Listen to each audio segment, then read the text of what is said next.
Welcome to the Venetian Soda Lounge podcast, broadcasting from the wildest little lounge in Burlington, Vermont. We're talking with performers, musicians, food experts, service industry pros, and all the incredible people who make our community weird, wonderful, and totally one of a kind. Pour yourself a drink, take a seat at the bar, and let's get into it. All right, this is Justin with Venetian Soda Lounge, and we are here with Senator Rocket from Eat Vermont. Hello, hello. How you doing? Doing great, thanks. Thanks for having me on.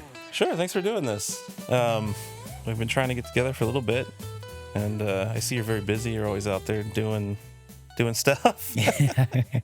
Bouncing around state, but never beyond. You know, I'm always in Vermont. That's great. And I wanted to start with just give me what got you into this? Like, how'd you get into? Because I remember seeing some of your early stuff. I'm like, oh, this is cool. Finally, someone that's given a voice to this stuff. Well, thanks for saying that. You know, I like to think of Eat Vermont as doing interesting things.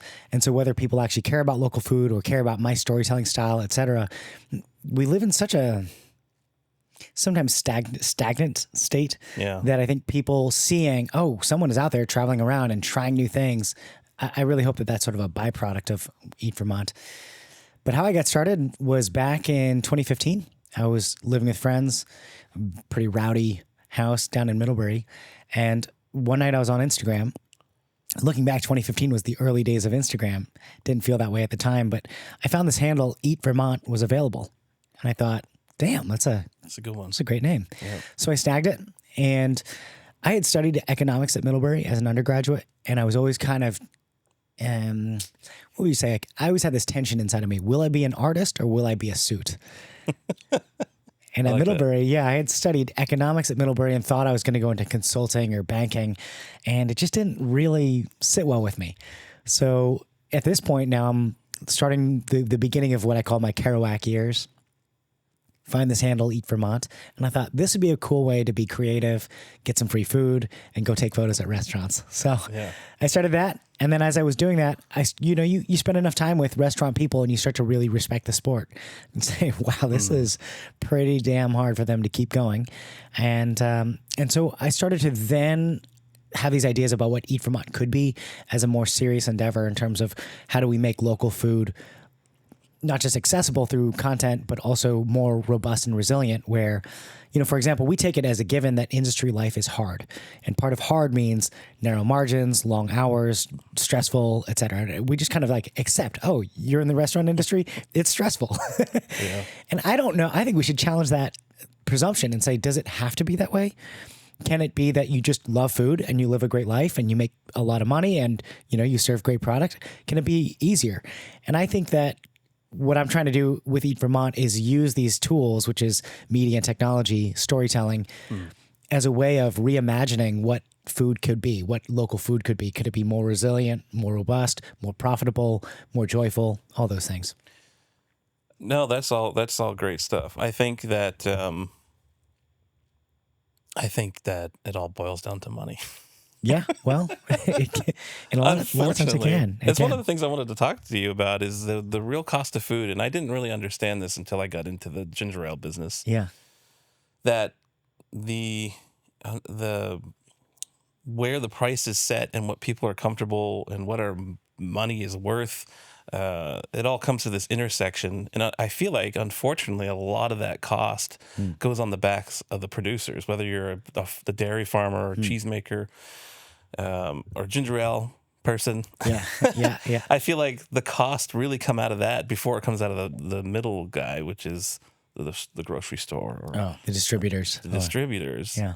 And I can see that in all in a lot of your videos. You just see these people working so hard. Yeah. And then, you know, in terms of the like restaurant industry and the service industry, you know, we're trying to meet a price where people don't get a sticker shock when you buy like a $20 cocktail. Right. But the actual value of that cocktail is probably around $20. Yeah. And so what do we do? And interesting to hear your story on that, your take on it. Yeah. Well, so many angles to approach that from.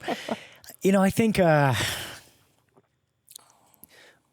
first thing that my mind jumps to is that there are too many middlemen. right? And I think it does feel like the value that is being extracted from this process of someone makes the food and someone eats the food, but somewhere in between that, there's all these people who are touching it who are somehow taking 30% at each layer.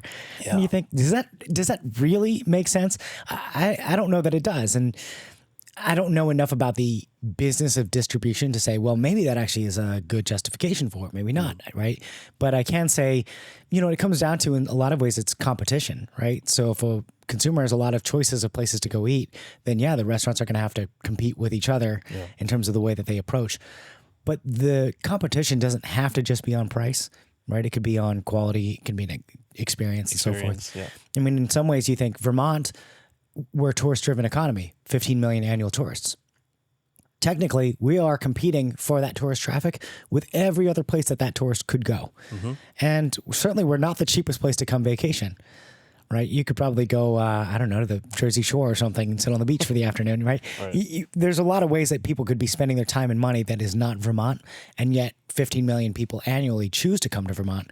And so I think there is something in that, just to illustrate that maybe we're not competing on price, but we are competing on quality, or we are competing on experience.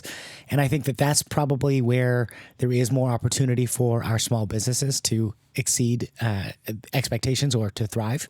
Yeah. And it's kind of like, for me, like trying to see the silver lining of where can we expand that value for the businesses. No, that's a great point, because I did I am fortunate to have a lot of different angles on this, because I'm a ginger ale producer. Yeah. I own a bar or a lounge, whatever you want to call it. Sure. But also as a video producer, I've been able to meet a lot of people, because we had produced a video for I can't remember what the acronym stands for. Yeah, they're gonna kill me. ACDC. VEDA. Yeah, VEDA. Vermont Economic Development Authority. Yeah. And I was able to meet a lot of producers, and one of them was Jasper Hill, and that was his point exactly, was that we got to be heads above the rest in terms of quality, because that's our thing. But still, I think even that, then you have this problem where there's only so many people that can afford that cheese, or that can only afford that ginger ale. Sure. So how do we, where is that balance, and how does Vermont thrive in that, and what ways can we thrive in that? Yeah, well, that must have been Mateo Keeler. Mateo, yes. Yeah, he's a great guy. And he and I talked recently, last month, about this idea of escape velocity. And, it's a bit of a pun, but a little bit of rocket science.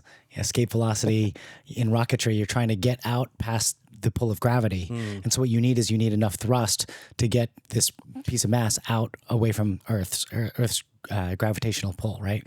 And so the same goes for a small business, especially a specialty food product. The market within Vermont to actually consume a high value product is pretty small. Yeah. But the market demand outside of Vermont for Vermont-made products might actually be quite large. Yes. And so this question, though, of, well, if let's say you're a one-man show and you're trying to produce all your own product, you also have to do your own marketing and branding. You have to do your customer relations. You have to get your distribution up. You have to figure out how you're actually going to get that product to market on a shelf in the East Village. I mean, that is a lot of work for one person to figure out. Not to mention the fact that if you're producing it yourself, your per unit price could be $1 a can. You're competing against, Coca-Cola or some of these big ones that are producing pennies for 12 cents a can, right? And so there is this question of how do we create that sense of escape velocity for our small businesses to tap into that. One of my hopes is with Eat Vermont, but also just generally for Vermont, is to create a brand around Vermont that is really specific, building upon generations of this reputation that we have as a beautiful state, one that cares about the natural environment, one that cares about the high quality of our food, and building upon that to create basically a super highway to get businesses to be able to sell their product outside of Vermont, basically becoming an export state, or more so than we already are, and bringing that money home, sending the product out, and creating that relationship with the broader public outside of our borders. That's fantastic. Yeah, because we had done a study for Venetian, and we're capturing 2% of Vermont's population. But if we could capture 2% of Massachusetts' population, that's a pretty good. That's a big deal. Throughput. That's got to be like 12% of Vermont's population, relative size. Yeah, exactly. Yeah. So I do like that idea, but then it just comes back to that capitalization. Can you get the capitalization Right. to break that gravity? Yeah. Well, even just think about, so with your ginger ale, when you're buying lots of cans, just the empty cans, right? I mean, you're paying 3 times the price or 4 times the price that Anheuser-Busch is paying, something massively more expensive per your per unit pricing, because you're buying in such smaller lots, right? So now, but you do that, you do your labels, you do your stickers, you do your printing, you do, every single step of the way, not to mention of course the ingredients, the ginger itself. If you're paying a higher price for every single step of it, of course your product is going to be significantly higher, right? And not to mention that you're probably much less mechanized and automated than a bigger factory would be, right? So now all of a sudden your per unit cost is just so much higher. How do you actually meaningfully compete on the market without basically just saying, okay, cool, I'll make no profit. This will just be a marketing thing to get to move, make a nickel per can, right? For having this on the shelf in Cambridge, Massachusetts. It's a tough proposition. It is. But then, like you were saying, there is some of that Vermont magic that you can sell in the in-between. Yeah. But yeah, I guess it goes down to back to that production piece that he's saying, that you're selling the quality and you got to play on quality, because, when you have a corporate soda, you're drinking all kinds of chemicals and stabilizers because they need to make it last and all this kind of stuff. So falling back on the Vermont values, or your own values that you set up within a business, could be that selling point. But it's, you are only working with 2% or 3% of a population anywhere. Yeah, absolutely. But I do think that the success of any one of our Vermont brands begets the success of others. Just sort of helps create a momentum and a culture around us. Yeah. Same. It's kind of the same as having a bunch of restaurants. Like Burlington has a food scene. Right. So if you go to Honey Road, let's say, and they're busy, you just walk down the street to Poco or, any number of places. Yeah. So this idea that there is that overflow capacity is attractive to people to be able to come out and experience that. And I think that same goes for, you want to go to the Vermont section at the supermarket, right? Okay, cool. They've got all these different brands here. They're all from Vermont. And a bunch of artisans are competing to make the best product. And that's cool. That is cool. Yeah. I went to Honey Road the other day for the first time. What'd you think? And I was in there, and this woman was at the bar, and I'm pretty sure it was Kate from. If she watches this, I'm pretty sure it was her from Hotel Vermont. Oh, Kate Wise Cocktails. Yes. Yeah. I'm like, okay. And she's like, oh, you got to try the chicken wings. I'm like, okay. This lady said I got to try the chicken wings. This was with my wife. I better try the best dang chicken wings I ever had. Wow. Have you had those? Have you been in there? I got to try those. Yeah, the chicken, they were like crispy, and they had sesame seed on them, and they were sweet. They had like all the flavors. I was like, this is the best dang chicken wing. She was right about that. Yeah. But Honey Road is a good spot. Yeah, and they've got Grey J up on the other end. Yeah. Yeah. So what do you, when you're deciding to go out for your stories, how do you find people, or what do you look for? Or, you just have like a list. You're like, I got to do this guy. I do keep a list. Yeah. Okay. And you could imagine I get a lot of DMs from people. Okay. Yeah. And sometimes they're business owners, which is great. And sometimes a lot of times it's just residents, people who have their local favorite. Oh, that's cool. And I love those because it's cool to feel that they're proud of their own local restaurant. They have no personal stake in it except just seeing that their own community thrive. I love those. That's neat. So it's a mix of those. Sometimes, I'll hear about it through the grapevine, or I'll just be driving by somewhere and I'll say, look, that place, I've never actually stopped in. So I'll pull over and walk in. It's really different now, where when I started Eat Vermont, people, there were a lot of hurdles. When I started Eat Vermont, people especially in Vermont, did not see the value of social media. Oh, right? yeah. So there was that. And then I'd say, okay, well, I live in Middlebury. My name is Rocket, and they had to get over that. And I'm doing social media. They had to get over that. I'm building this thing. It'll be cool for everyone. Yeah. They kind of had to get over that. So there's a lot of hurdles that I had to kind of convince people of. And it has become a little bit more of, over time, let me show you instead of telling. And now that Eat Vermont has the momentum that it does, it's gotten a lot easier to have that conversation. to the point where we were shooting at Wayside Restaurant. I don't know if you know this restaurant. It's in familiar. Barrie. It's been in business for 118 years, 107 years, something like that, since 1918. So 107 years. Dang. Yeah. It's one of very few 100-plus-year-old restaurants in America, which is kind of cool. That's great. So we're shooting this hardcover book for Eat Vermont. I wanted to create a tactile product that people could actually keep in their homes. Social media is great because it can reach so many people, but it's so ephemeral. I thought a book would be a really nice piece. So I reach out to come do a shoot. So we show up. It's myself, photographer, and then we were doing a little behind-the-scenes documentary work, so I had a cinematographer there.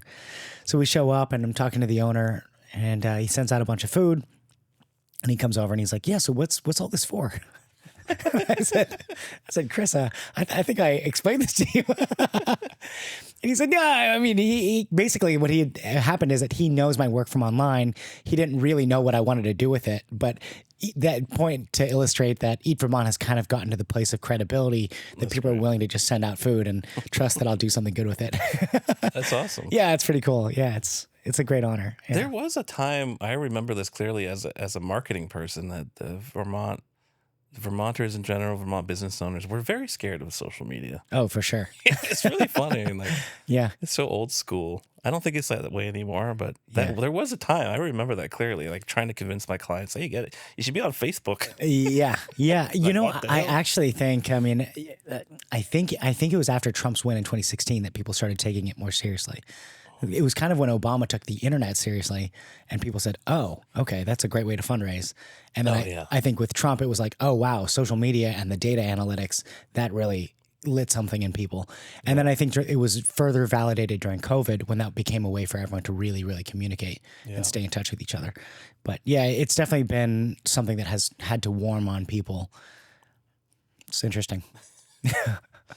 I know, it's craziness. And now it's like everyday life. It's like we're making podcasts, we're making all kinds of videos just to remain relevant. And do you help people with that too? I mean, obviously you put them on a platform, but do they ask you questions like, well, what else should I be doing? Yeah, well, yeah. So business owners will reach out. I mean, I've started doing some private consulting just to, it just made sense as kind of an extension of my work. So that'll be media consultation or branding consultations. And sometimes I'll just as a creative and maybe as an autist, not an artist, or an autistic artist. I can't hold back sometimes. Yeah, like, please let me help you. Well, yeah, or it'll just be like, it would just be like, it's almost like sleeping. It's like Princess and the Pea. Like I just can't let it go. And I'll give you a specific example. So Haymaker, who I love, and so obviously right here, they have these two locations, Middlebury and Burlington. Well, on social media, they basically had done their branding. So it was Haymaker Buns, Middlebury, Haymaker Buns, Burlington. But when you start looking at it on social, it's so small that you actually can't see. Right. So when you're trying to tag them and it's long that it starts going ... You actually don't know which one you're tagging. And then it becomes very annoying. So you say, I don't want to tag them anymore. And I just felt like they could just simply redesign Haymaker BTV, Haymaker Mid. Oh, that's great. Use different colors, and it would just be super visual, easy for us to grab. So they changed that, and it's been like a immediate positive thing for them, which is cool. Free of charge, That's fantastic. I said, this one's on the house, but I can't live. I can't live without saying this out loud. And sometimes it's just like really obnoxious for people because it's their brand. And I certainly, I know. I want to be respectful, of course. And so sometimes I have a great relationship with Caroline, with Chloe and her GM. And so I said it, and I hopefully they don't mind me sharing that. They have great products and I really love what they do. And so I was just like, hey, I think from a media standpoint, this would just make a big difference. And although I think on that note of being autistic or an artist, I have been thinking a lot, like my mother's an immigrant from Korea and I grew up mostly with whites. So it was Southern California where I grew up was predominantly white. And I came to Vermont when I was 15 for high school. And so one thing as I've moved through life and started to experience Koreans a little more, I started to realize maybe I'm not autistic, maybe I'm just Korean. Some of these traits that a Western European civilization would consider autistic is kind of how we talk to each other. I think this is cultural. Anyway, that's goodness. Fun thing, yeah. That's funny. I guess this is the last episode of your podcast. He did it. Yeah. I remember, stepping back a little bit, I remember that haymaker change. It was pretty recent, right? Oh, on the socials. So Because I was because I they're my neighbors. Yeah, so I'm like, I like to tag them. I'm like, well, there's two. Yeah. And then I was like, I get it. Yeah. So that was great because now BTV. Yes. So I can remember that. Okay, so you saw that. Okay, I did see that. Yep. Yeah. Well, Chloe and I had dinner at there was an Arcadian pop-up over in Middlebury, and it was so phenomenal. Yeah. And through the course of just talking about content and so forth, I said, yeah, I mean, that's one thing where I want to tag you guys. And then it's annoying because if I get the wrong one, I have to guess again. So it's like a 50% every time. Right. Yeah, exactly. I was like, I'm trying to do you a favor. Yeah, I said, I'll do the extra work to do that, just because it's part of Eat Vermont. Right. But I could see a lot of consumers just being like, I don't want to tag this, Yeah. So I see that. Yeah, I see that. But yeah, that was in the last 3 or 4 months or so. I remember that clearly. Yeah. And now, because we did a pop-up with them, they did our tropical drink weekend with us, and they did some tropical food. Cool. It was very good. Their stuff is very good. They're very good. Yeah. They're very good at what they do. Yeah, they are. And I don't know, the next thing for me would be, you can't really put your finger on what good food is, but what is good food to you? Oh, wow. Is it the flavor? Is it the experience? Okay, well, so let's differentiate good food and a good meal. Okay. Okay, so because I would say a good meal often has good food, but often has great company. Yes. Right? Okay. And so That's good. And because I am not as tasteful or as much of a foodie as I think people perceive me to be. Mm-hmm. And for me, I'll totally take mediocre cooking for great company. That's easily. awesome. Yeah, easily. But if you get both, then that's pretty solid. But sometimes people have this palate where they just have comment on salt ratios or things like that I just don't have that level of presence with my food that I wish I did. I really admire that when I see that in people. But yeah, a friend of mine was going to be a taster for Green Mountain Coffee back in the day. Oh, yeah. And it's like, you can't smoke, you can't do this, you can't drink alcohol, you can't do all this stuff. I was like, what the hell? I guess I'm out of this one. It's like kind of keeping taste bud virginity. Yeah. It's just like, so everything subtle is sensitive. I guess so. Yeah, that's interesting. No, I'm with you on the meal thing. Yeah. I think that experience is a huge thing for me. Yeah. We went to, although there is a balance, because we went to Vegas a couple years ago, me and my wife. Yeah. And we were like, oh, I can't wait to try a good meal. I can't wait to try good drinks, all this stuff. And we get there, and the food is not great. Yeah. Yeah. And the drinks are worse. Oh, God. Just like, I thought this was like the entertainment capital of the world. Oh, that's terrible. And it makes you realize how good we actually do things here. We are very spoiled here. And I would say that, I think for a great meal, you have to have a minimum on the quality of food. Right. Right. And so it's kind of crossed the threshold. But for me, it's almost above that threshold. There's probably that middle space where it's like, the great company, that's a great meal. Yeah. And then at a certain point of quality beyond that, where the food is just like extraordinary, and then then it becomes really a night to remember type of thing, right? Oh, that's great. So I think there's a pretty happy medium. I have a pretty wide range though of the quality food that I would accept to say, okay, this is good. Although I would say I took myself to dinner. I did this solo in West Lebanon because I live in White River Junction, and I wanted to go experience corporate America because I'm always eating out with Eat Vermont just at local restaurants, and I don't want to be dismissive of the way that other people eat and live. Yeah. And I want to, in more than that, actually empathetically try to study and understand what is it about the 99 restaurant, let's say the 110 Grill or an Applebee's that resonates with millions of people. Yeah. So without judgment, let me just go and try to experience. So I went to one of these chain restaurants, and the food was horrible. Like the service was nice. They were great people. And there is that like almost childhood familiarity of like, oh yeah, I've been to a million of these and I could remember that. But the food was basically inedible. It, to me, felt inedible compared. And it was that same feeling of like, wow, we are so spoiled in the Vermont food scene. Yeah. And so that was that kind of awakening. I mean, and also like right now our meats are really, really, it's just like the Vermont grown meats are really unbeatable. Yeah. And it does become this thing where it's the blessing of it is that we have it. It's such high quality. The curse of it is that the lack of quality elsewhere starts to really show. Yeah. And you're like, oh? Tasteless tomatoes elsewhere, out of season, things that are grown without nutrients, meats. Like Vermont Wagyu, I don't know if you had them at a Springfield. No. They're purebred. the original lineage was flown to America in airplanes. Whoa. Yeah, by the Japanese government because they wanted they wanted to start breeding Wagyu beef in America. Okay. And then somehow it got a little out of hand or out of the control of the Japanese, and now there is purebred Japanese Wagyu livestock in America. Wow. Being bred and raised right here. So we have 100% Japanese lineage A1 Wagyu in Vermont. No way. Which is cool, Springfield, Vermont. And the meat is unbelievable. It's unbelievable. And then we have, through this consortium called Vermont Cattlemen, there are actually a few dairy farms that have teamed up and they crossbreed their dairy cows with the Wagyu. So you have 50% Wagyu, 50% dairy stock. So it's a less fatty meat. Also really, really good.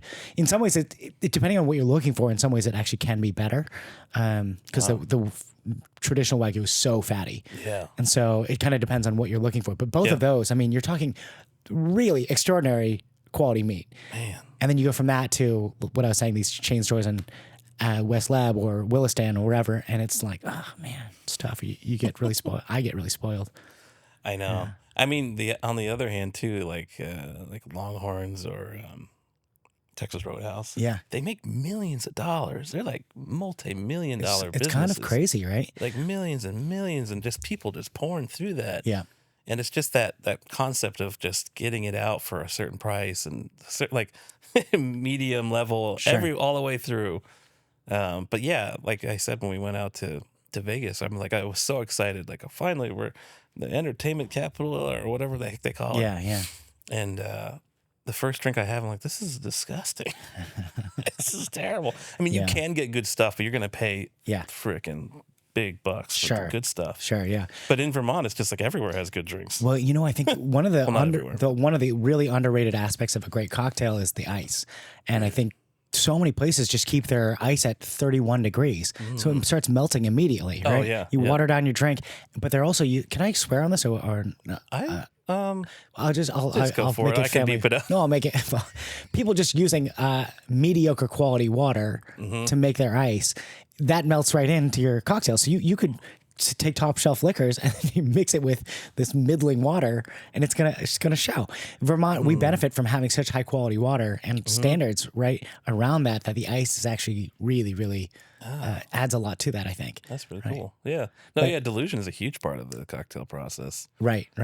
And going back to food though, I think a lot of times, like with these high quality beef, like let's say when I went to go visit with one of the partner farms of Vermont Cattlemen, we actually did a grilling session, which is cool, right? Whoa. But the way they treat the meat, salt, pepper, that's it. That's it. Right? Nothing else. Yeah, I'm 100% on board with that. Well, if you have good meat, then it should stand, right? You don't need barbecue sauce to mask it. Right? Or A1. Yeah. And so like and I said A1 earlier about the Wagyu. I think it's A5. Not that it matters, but for anyone listening who's picky about it. Because A1 is the barbecue sauce. Yeah. As you said that, I'm like, all right, you double check me on this. I think really, really good food, right? The raw ingredients should stand for themselves, right? And then anything else should be a flourish to that. Yeah. But it should be the raw ingredient and the cooking process, the manner by which you prep it, like the style in which you're heating it, basically, right? I think that to me is like when you talk about really great food, there's something about the base ingredient being super high quality. I love that. Yeah. I mean, that's the way I am with the cocktails. Like in our place, I'm just like, don't even get stuff that's below like a certain level. Yeah. Because the cocktail's going to be disgusting. Yeah, totally. You get the bottom shelf stuff that comes in a plastic bottle. Yeah. Like a tequila. It's just going to ruin everything. Yeah, It doesn't matter what garnish you put on. It doesn't matter what Yeah. 100% on that. Yeah, it's like building a house on sand. It's like it's probably to have a better foundation. Yeah. So if you're seeing, and it is true, or from at least I don't really know, but you're saying Vermont is a tourism state, and that's what's going to drive a lot of our wealth and our well-being. Sure. What is it that we need to do better? Well, I don't think it necessarily just has to be the tourist, right? Yeah. So, for example, let's take Brio, for example, right? Boutique coffee roaster, really high quality coffees done right here in Vermont. Well, just down the road, you've got Vivid, and you've got Little Seed, and then you've got down in Middlebury, we've got Ocus, which is kind of a ghost roaster. So many over in my area. We've got First Branch Coffee and Carrier Roasting. So we actually have quite a lot of boutique coffee roasters in Vermont. There's down in southern Vermont, and Wilmington's got 1A, and that's 1A. But sometimes I wonder and worry. Oh, we got abracadabra, right? I worry. Do we have too many? What is our tolerance for boutique roasters or craft brewers or anything, right? But then if you walk through a Price Chopper or Shaw's and you see people buying, corporate stuff, say, well, I guess that's the market opportunity, right? And as long as that exists, people are buying that. As long as people are going to Dunkin' for their $8, syrup mix, then there's room for our own boutique coffee roasters and coffee shops to grow into that space, right? I think, I kind of think small business owners sometimes approach it with the frustration of we need more consumer education. And I think that there is some truth to that, right? First and foremost being people need to know you exist. Yeah. Right? How can they buy your product or come visit if they don't know you exist? So there's that first step of awareness. Beyond that though, people need to understand the space and the welcoming aspect of it, or what is the value proposition? What is in it for the consumer if they were to come to your space? Right. This is kind of where I think a lot of business owners get into murky water because business owners, as I know and understand and see almost every day, they're slogging through the trenches of their own accounting and HR, and we just lost someone. Now we need extra hands, and just the nightmare of the fire marshal came in and approved this last month, and now says it's not okay, and it's going to be a $50,000 fix. Yeah. Like this kind of chaos that the business owners are going through is very real, and I totally understand why they would feel that and say, I wish that consumers could better understand why I have to charge the pricing that I do. Yeah. The reality is, unfortunately, consumers don't care, right? Yeah. Everyone is to a certain degree in it for themselves, right? The business owners are building a business to serve the community, certainly, but they're also charging prices that they need to survive. And so they're seeing it from their perspective of it. Consumers are seeing it as, why would I go spend my money here, right? And people, if you go to Starbucks, which sometimes I do, and I'll ask people, hey, why do you come here and not somewhere else? Yeah. This is not to persuade them, but just out of genuine curiosity to understand, same as going to an Applebee's. And for them, it's the online ordering, it's the convenience, it's the consistency. There's some younger like high schoolers told me it's like brand cachet to because you kind of feel like you're big city type of thing. Yeah. So there are these the big logo. Yeah, exactly. Yeah. So there are these things that. Okay, so just understanding that's what drives consumers to a Starbucks, let's say.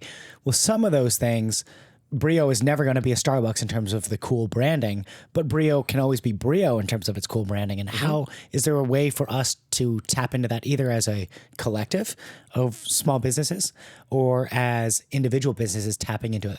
But I think, and you know this as a storyteller, trying to figure out the balance between what do you want to tell as a storyteller? What does the audience want to hear as someone who bought a ticket or is like pressing play on the video? Right. Same goes for business. What do you want to put out as a business owner versus what is the audience or your customer base looking for? And so where's the overlap between those? How much are you willing to give up of yourself to serve where their needs are? And I think sometimes I totally understand and empathize with where that frustration and the exhaustion is coming from. But I do think that our business community would benefit more from just, and it's a big ask, but to like pause on that frustration and to empathetically try to see where is that customer coming from and how much more am I willing to sort of like meet them where they are. I think that business owners oftentimes reduce it down to pricing. But if you go to some of these chain places, you see the tickets that the money that people are dropping, they could totally go to a Haymaker or a Brio. Totally. Exactly. Yeah. They just choose to spend it at the Longhorn or the Texas Roadhouse or the whatever, right? Yeah. So it is, but speaking to like even the high value of supporting local or the multiplier effect, as soon as you get into these abstractions, again, I don't think that's what speaks, right? So it can't be these like abstract concepts, moral concepts, dispute about price. Like I think we're almost distracted in that argument. I think it needs to be a little more pointed to speak something a little more limbic, like a little more emotional to somebody, right? I like that a lot, especially as a marketing person. I think I could talk through my understanding with my own brand with Venetian because what you said earlier was the stories that you want to tell and the stories that the customers want to hear. Yeah. Are disjointed. I can tell myself that I know that's true for myself. Oh, sure. Yeah. Because, I have this robot character and it's usually me talking to robot character, but when I look at my demographics on Instagram, Yeah. it's more female than male. Yeah. And I have a feeling that I don't think the female audience really appreciates robots. Me talking to robots. Yeah. Yeah. They might want something a little different. So I know so there is a balance between what your personality is Yeah. and what, and what the brand should be. Yeah. Which is a really good thing to talk about with people, because that's like, I bet you that is a point for a lot of businesses. Like, this is what I want to say. Totally, yeah. But it's not necessarily what the customers want. Yeah, I mean, and this is what I work through with brands that I work with, right? Is trying to like figure out because you don't want to overly compromise yourself to meet what you think the customer demand is. Yeah. Part of the reason they're your customers is because you set the taste. Who created the menu? You did, right? Who created the space? You did. So the fact that they've come in and decided to come back is because they appreciate your taste, right? Yeah. Yeah. And if they didn't, they would go somewhere else. And so I think there is a certain degree to which you should not compromise on what it is you want to say. You should try this seasonal drink. You should, we are going to reformat the flow of this or the space of it or the soundproofing or not, right? Like, we are going to make these decisions as the business owners, right? I think there is a certain degree to which you just have to have that negotiation with the customer, right? Okay. Not explicitly like this, but just in the way that you implement, right? Okay. Yeah. That's interesting. So not to say like, well, it's predominantly female, so we'll just do things that I think appeals to females, right? Well, then it would be like, it could come off very fraudulently, right? And people say like, okay, Exactly. or very phony, you could say, right? I guess that's, I guess that's true. Yeah. That's very true. And I mean, in some ways too, like there are, women that like very archetypally male things because they like the sense of the masculinity, like just the touch point of masculinity. Okay, I got my little fix and I'm going to swipe away, right? And sometimes like that's sufficient, right? Yeah. So I don't know that it needs to be a specific certain way to, I don't have by the numbers. Yeah, I don't have a specific prescription on that, right? But to consider it, I think that's thoughtful, I think. Yeah, at least empathetic. The Eat Vermont audience is 70% female. So interesting. Yeah, it's a really big ratio, right? And there is a part for me where I think, well, how much of that is because people see me as a non-threatening, small, affable Asian guy, right? How much of it, but I mean, Sure, if we're just being honest, right? It's like, he's a nice little guy, kind of thing, right? Me, yeah. Exactly. And how much of it, what's interesting is that sometimes the videos that I would, like if I'm going to ascribe masculine, feminine energy in this continuum, right? Yin yang, we've all kind of got a little bit of each, right? The videos that I would say that sometimes are a little bit more quote unquote masculine, when I'm sitting, I'm quiet, it's quiet, there's no B-roll, no cuts, no music. I'm just sitting and talking to the camera. 6-minute monologue, let's say, 8-minute monologue. In many ways, to me feels, I would ascribe my own masculine energy in that space.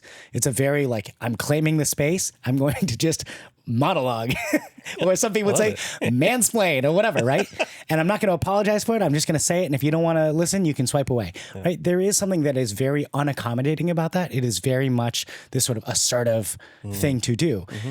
It is interesting that a lot of times those are the most engaged videos. And I find that interesting with an audience that is predominantly female. And sometimes I wonder, is that because it is a touch point for them to say, oh, this is a different energy form that it's nice to experience or engage with, et cetera. Right. So, I mean, I don't know. These are all sort of theories. And I think it is different brand to brand and person to person, but sort of like understanding, what is your real authenticity and to what degree can you overlap that with what your audience is looking for? Yeah. No, I like that. I love the psychology of all this stuff. It's very deep. Well, my mom would sometimes say growing up, she's like, "Did you thought about all this?" I'd say, well, not really. I mean, a lot of it is a feeling that I'm then trying to just articulate in words, right? That's great. So no, it's helpful. It's helpful to think through. And it just made me think of something. It made me think of, I lost my train of thought on it. What you were saying that... I was thinking about the masculine energy and claiming this space and how that creating something... No, the authenticity, I think, is important in today's world of Instagram. I think that's sort of what I was going for with my cheesy comedic stuff. Yeah. It's just trying to be... That's who I am. Yeah. Like I'm just like a corny, like dad joke kind of guy. Yeah.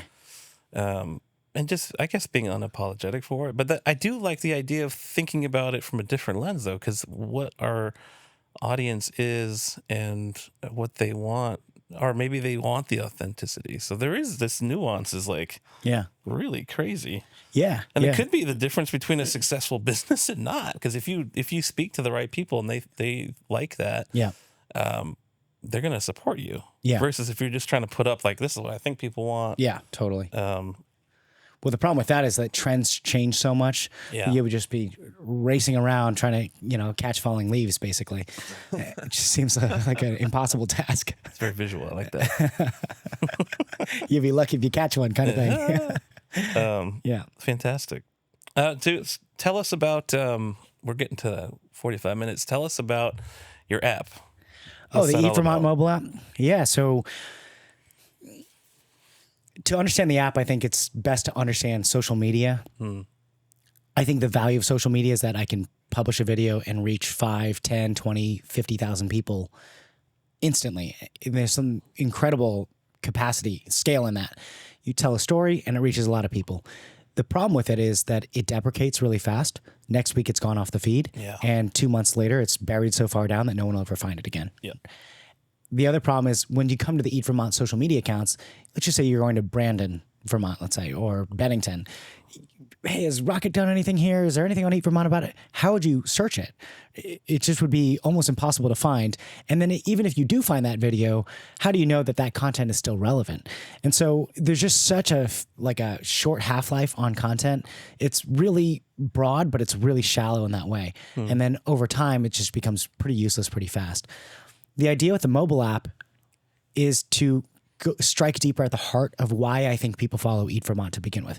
I don't think people follow Eat Vermont because they like me, and I always preach that to myself. They don't care about you. You better just do your job. It's keeping the ego in check to say, I am here to do a service, which is to hopefully entertain people and connect them to local food experiences, right? I think that is really, if I started using the platform to, take political stands or, express my opinions or talk about my childhood, I think there are a lot of people who would say, this is not really for me. I think the real core of it is that it's a joyful place that people can come and find things out about businesses in their neighborhood or businesses in neighboring communities and just really feel like we all belong to Vermont. That's sort of what I think is the essence of Eat Vermont. Anyway, that's what I hope. The idea with the mobile app, sorry? It's beautiful. Oh, thank you. Say it again. It's amazing. So the idea of the mobile app is to create a tool that is not social media. It's more of like a hammer or a ruler, or slide, whatever. It's a tool. When you need it, you pull it out of the drawer onto your app, onto your phone, and you can find local food experiences. And when you don't need it, you put it away. And the thing that it should help you do is connect you to the real community and get you out off your phone and out in the community as fast as possible. That is the goal. So it's a one-stop shop of all things local food. So a lot of the information that we started with was already publicly available online, but it was spread across your social media and your website and Google Maps and Yelp and all these disparate places. Something that would be basically like, where do we get brunch in St. Johnsbury becomes a research project. We're now narrowing that down to a very simple search. That's great. And so we put every menu in Vermont into the app. So you just pop into the place, see who has events going on. What is that business? Oh, here are the events they've got going on. Just making it seamless. Then we built on it and said, all right, let's also make it a little interactive, but again, privately as a tool. So you can add favorites.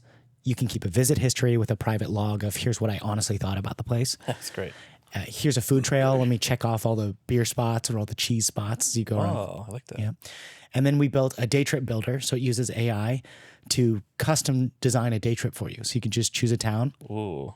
Say, I'm going to go, I'm starting in Colchester. I'm ending my day in Waterbury. And the AI will suggest a day trip for you. Prohibition Pig. Yeah, exactly. That's the ending spot. Actually, after hours, sort of Salt and Rind. It's a really great spot in Waterbury. Yeah.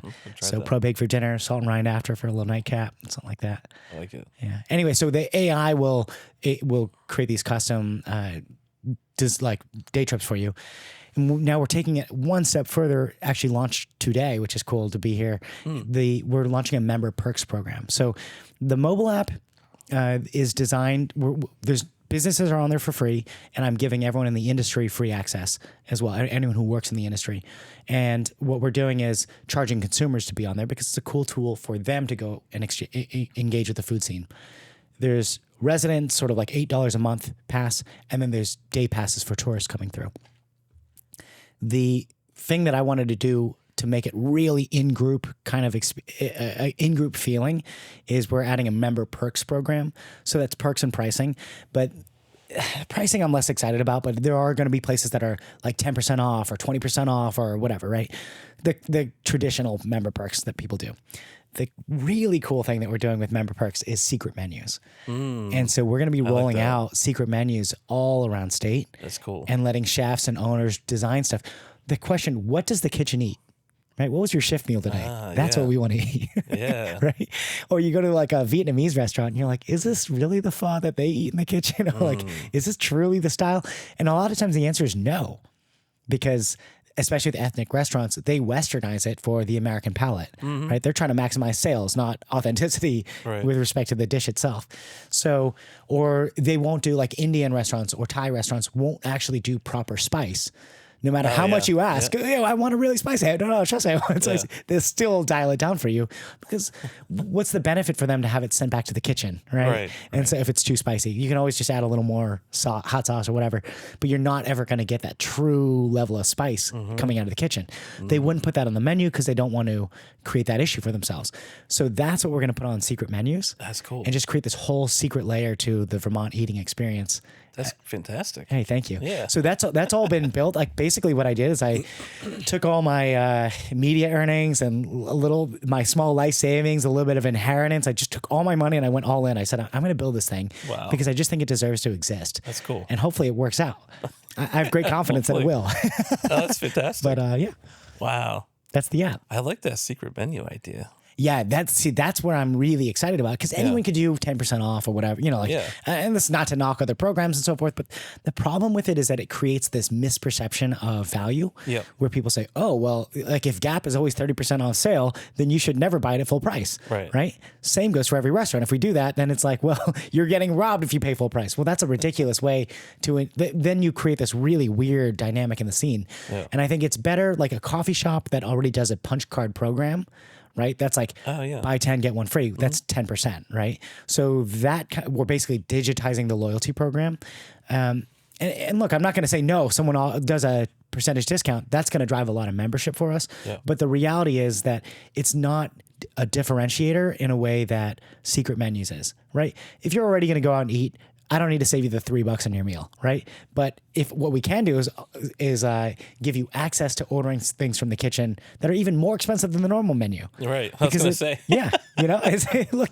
Sure, we can make that. I won't tell you say where, but and maybe you can do this, but I told a cocktail bar, I said, do the $45 cocktail. Yeah. Right? Do something that's like extravagant, gold flakes or whatever. Do something that would be offensive to put on the regular menu. And I'll come and do the video and I'll say, hey, this is a extremely expensive cocktail and that might offend your sensibilities. Well, don't worry. You can't even buy it unless you're an Eat Vermont member. This is members only. I love that. I think that will be really exciting for people to be a part of. Yeah. And people will seek it out for those that want to find that. Now, I will say the one thing about the member pricing that I'm excited for or thinking that we could do, and this kind of goes back to the beginning of the conversation. We're going to tie it full circle here. When we think about how do we price Vermont product at a fair level, right? And how do we tap into this tourist market, but also serving locals, right? There is a difference, I believe, there's a big difference in what locals are willing to pay in terms of pricing and what tourists are willing to pay. And I would say that gap is probably somewhere in the range of 10 to 50%, depending on what business it is or what product it is, right? 100%. But it is a huge difference between resident price sensitivity and tourist price sensitivity. The thing that I have in mind with Eat Vermont and doing member pricing is not to just say, oh, cool, we can get discounts for everyone. It's actually to create an opportunity to say, these are Vermont residents or industry insiders, and we're going to give you specific pricing. That's great. And then everyone else, you just raise your prices on your menus, right? Just raise your board pricing to tourist pricing, right? And just Vermonters won't even care. They're not even going to look at that. They're looking at the thing. This is the price I pay, right? Yeah, because we got to make the money. Exactly. We don't want to do that at the expense of our our local people. Exactly. So if there's a way of actually saying, look, we're going to freeze this pricing for Eat Vermont members, and now we're going to raise all our pricing on the boards, that's for tourist season or just for people coming through, people willing to pay that, that's fine. But it does actually, so that's kind of where I'm interested in member pricing as being a tool by which we can actually help small businesses tap into and charge the fair pricing to a market that is able and willing to pay for it, while also keeping it affordable, accessible, and reasonable for, their locals, their regulars, and so forth. That's kind of where we're moving with that portion of it. I like that. Yeah, because this made me think of Disneyland. You go to Disneyland, you pay $9 for a bottle of water. Oh gosh, yeah. Nobody really care. I mean, they probably care, but that's not the first order of business. Like caring about how much the stuff costs. Well, yeah, I think everyone goes to Disneyland expecting they're going to mortgage their house. That's how I imagine. That's how I think of it, right? Because you fly there, you stay at a resort, you buy the hundreds of dollars, on a ticket, and you pay to wait in line, you pay to skip the line. It's like, okay, I mean, that's amazing. And you think that, and you say, of course you afford Vermont product, right? Yeah, you can't tell me exactly. So I think that's sort of where we Vermonters get so caught, and I think it's because we have 6 months a year of winter, but we get so caught in a mindset of poverty instead of thinking like, oh, don't worry, it's going to be growing season again, right? And actually, there are a lot of people out there with the money and the willingness and the desire to spend at the prices that you want to charge, right? I think that it's almost a confidence thing, actually, that I would love Vermonters to have and hold and say, no, we can, not only do we deserve it, it's almost like when we argue, like, oh, you don't understand, we got to, this is the price and so forth. It sounds like you're trying to convince yourself. Right. Versus if you just charge the price and say, well, that's the price. Right. Yeah. And, which one is more believable? The second one, obviously. Right. And so I think there is something in that it's a little bit of emotional work that I think we need to do as a community to say we are the best in the game. We do produce amazing world-class product. We do deserve to charge the prices we do. And there is this thing of like, well, maybe I do understand where my local population's at, and maybe there is a way that we can still accommodate that while still holding myself to the standard that I believe that I merit, right? Yeah, for those that want to have that experience. Exactly. Yeah. So to tie that full circle, that is directionally where I want Eat Vermont to go, is to be this platform to empower businesses in that regard, while also sort of reducing, like, over time. I want you to be able to someday text Eat Vermont, hey, late start today, or close for a holiday party or whatever. You just text Eat Vermont, here's the new menu, right? And the AI is going to just take all that, boop, boop, boop, update it for you, and you're good to go, right? That's great. So you won't have to be like, oh, did we get all 6 platforms? Oh, man. Everyone will just know we go to Eat Vermont. That's it. Just kind of a one-stop shop. And we just let the national corporations do whatever they want, and that's not our business. Whatever. Yeah. Right. Especially right now, there's a problem. I mean, man, I could really rant on this, but there are restaurants that started websites, lost the keys to their websites, and those pages are out there somewhere with old hours. Yep. But now that the web crawling has all gone AI, they just read everything. And so now the AIs are spitting out bad information. Yeah. Well, how do you retrain that? Or how do you, there's no way to actually do that. Who are you going to call it? Google, right? It makes no sense. Oh. So we've totally dropped the ball on letting our dollars and data leave state. And I really think that we need to reclaim some of that, because ultimately, it's a business here and a consumer literally 2 blocks away trying to come and, support your business and have a great personal experience. So why should we then, between these two, say oh, well, I'll meet you on Yelp? Yeah. Right? That makes no sense. Yelp is the absolute worst. Yeah. I mean, all these platforms, right? Yeah. So. Fantastic. No, that's all really good stuff. And we desperately need stuff like that. Yeah. And kind of going back to the beginning, I'm hoping that, succeed or not, which, I'm betting on success with what I'm doing with Eat Vermont. And it's not solo. There's just a lot of community energy around, vested in my success and Eat Vermont's success. And I'm really grateful to be part of that. But succeed or not, I do think that what I really hope that the impression I leave through the process is that we are worthwhile of trying new and interesting things. That we deserve these new ideas that could really benefit people, just pushing forward like that. I love that. That's great. And you've done a lot of the groundwork. with so many videos and content. You've tried a lot of stuff yourself. I sure have. Yeah. And it's How long has it been? 10 years. Holy crap. Yeah. Wow. Yeah. Fantastic. Yeah. I try not to think about it too much because it can really weigh, because the vast majority of videos I've done were totally unpaid, right? And so the drive time, the shoot time, the edit time, all of it, the distribution, all of that. It's hundreds of thousands of dollars of value that I know that I've brought to the Vermont food scene. But it's sort of like, in some ways, it's easy to feel either resentful or entitled, or nothing good comes of that.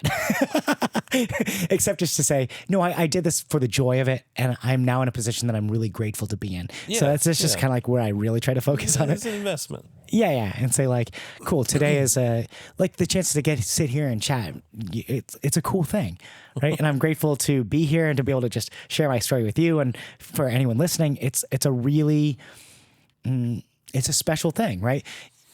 As the world has democratized microphones, everyone's got a platform now. The room has gotten way noisier. Oh, yeah. So to have your voice heard is probably just as hard as it used to be back when no one had microphones. It's true. It's a different problem. Yeah, exactly. Same problem, different barriers. Yeah, exactly. Yeah. And so for me to have any opportunity at all to be heard and have my voice heard and have my perspective shared in the room is really an honor. I think about my mother's an immigrant, my grandparents are all immigrants, and for them to come to America and to live their lives. My mom speaks English, but my grandparents didn't during their lives. And for them to have a grandson that can be in the room, right? And I'm thousands of miles away from where I grew up, and to be able to actually be in the conversation and the mix at all is the manifestation of their American dream. And so I really just focus, like, try to always follow the cliche of gratitude first, and just, it's hard, but just be really grateful for it. That's fantastic. Yeah. A couple more things. Sure. But now that you just brought that up, I really love that. I think that one thing that my uncle always said to me was that I get emotional from that. He always said that our ancestors guide our hands, which I really liked. And just that the idea of that we're kind of our ancestors working through all this stuff. So, darn, you got me crying. Man. That was beautiful, man. I like that. Oh, thank you. I appreciate that. I'm very touched that that was meaningful for you. I think it's like, as an artist, it's like, I guess I would rather be loved than hated, but I would rather be hated than for you to feel nothing. And excuse me.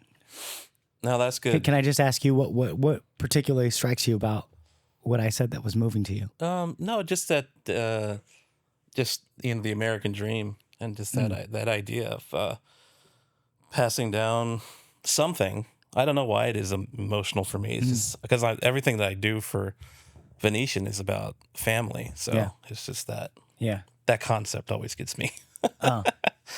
I went to a John Legend concert in Vegas, and he was all about how his grandmother inspired his music, because she was in the church choir. She was like the drum. I was just crying my ass the whole freaking time. Like, jeez. Yeah. I know family's very important to me, so that it really struck a chord. Oh, that's beautiful. Yeah.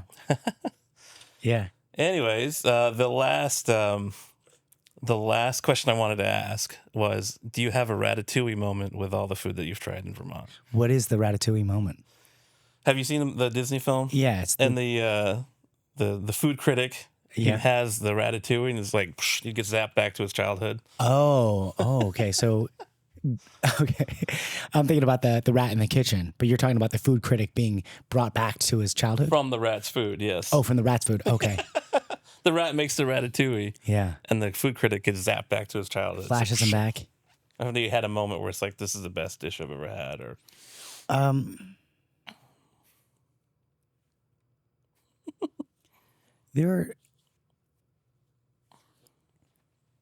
Well, I could say, get ready to cry. Oh no, no. I could just say, I grew up in a house with married parents who were very committed to us, but we were not particularly warm. It was like a competition all the time, right? And I would say that there are moments where the food is so good, you could feel the love that was put into the ingredients that were raised or grown, and the way that it was prepared. And you feel that whole continuum of love in that final product. There's almost a warmth in it that it's like, I'm nostalgic for moments that I feel like I didn't get as a child. And darn it. That's great.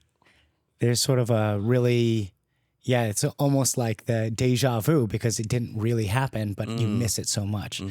And I'm thinking of one particular that stood out to me was this meal I had at Kitsune, which is a seasonal pop-up in Stowe at Tulta Lodge. And it's this white couple that does traditional Japanese food, and they use loads of local ingredients, and the food is done so beautifully and with so much love. And I had a great friend there that I shared the meal with, and it was the whole thing through and through. They invited us to come out and enjoy the meal. They said, listen, we have no expectations about you doing any content. We just want to feed you and have you enjoy this. And they sent a bunch of stuff out, and the food was so good. That whole feeling, right? It just like that feeling of being held, right? And it is funny as an adult, right? You don't get held by your parents anymore. You would get held by a partner or a spouse. But it's you basically, you become the adult in the room, right? And you don't get that tender holding anymore, especially as a man. I know it's a little normative, but true, I think. And so I think there's that for me that really speaks, and that comes to it was great food. It was a great meal. That's awesome. I'm gonna have to stop this podcast.